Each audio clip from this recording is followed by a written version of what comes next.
Takže ahoj, já vás vítám. Připravil jsem si video, které je z dnešního Kirindoru.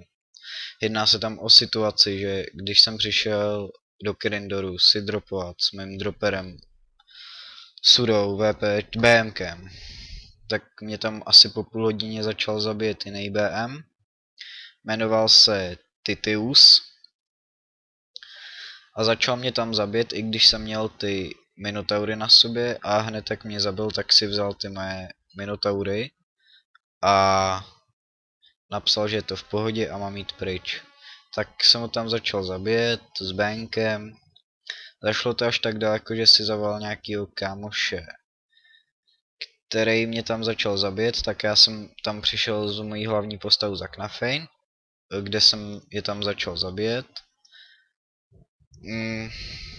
Zašlo to až tak daleko, že ten dotyčný kamarád toho Titiuse si tam převedl celý svůj cech Dragon Force z Červený říše, který si tam se mnou dával takovou malou válku říší.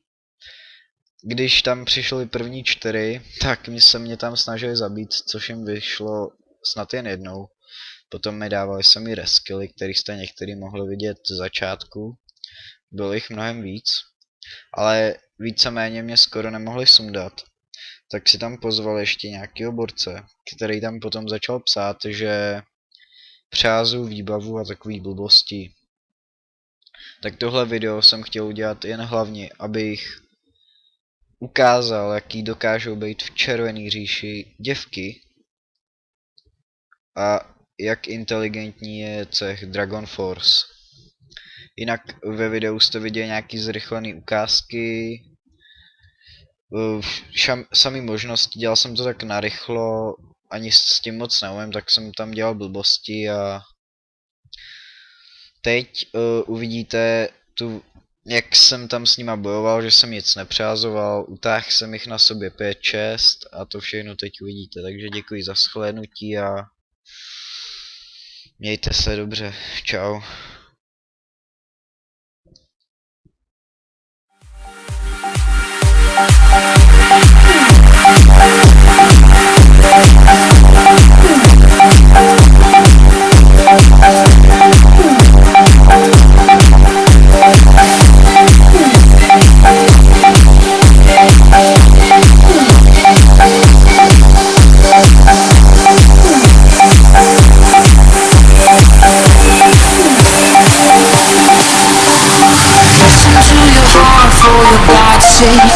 You are moving mine.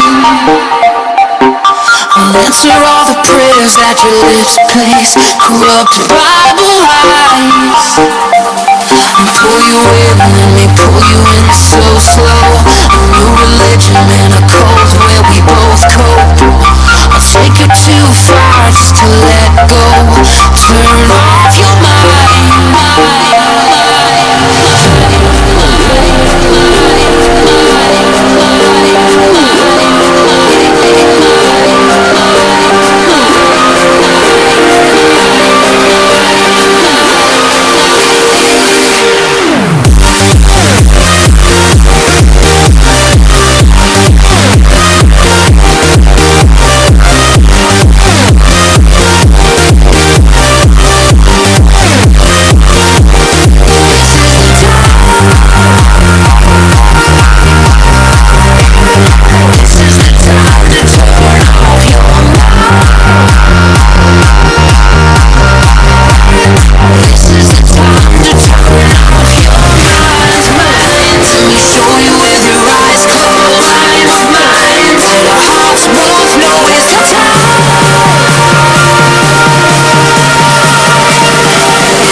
Listen to your heart for your God's sake.